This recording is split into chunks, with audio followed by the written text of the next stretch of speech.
Hello, this is your boy Miguel from the Mobile 757 working on a 2008 Ford Edge. If you are taking off one of these serpentine belts, you know exactly what I'm talking about.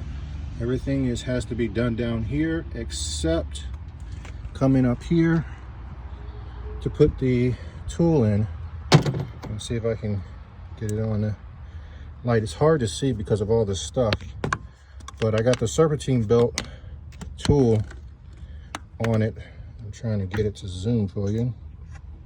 It's very hard to see, but I got the tool actually in the belt itself, and it goes all the way down to the tensioner. The easiest way to do this, if you're only on one person, is to go ahead and put the serpentine belt tool, which actually will be in the description of this video.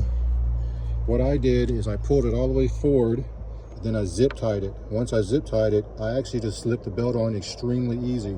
This is on the Ford Edge, these three six-cylinder engines, which are very hard to work on. And all I did is just slipped it on. Hold on, an airplane is coming over my head.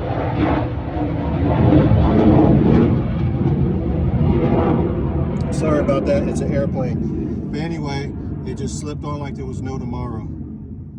And the zip tie held it in place. So all I gotta do is cut the zip tie, and the tool will snap back and the belt will tighten itself up.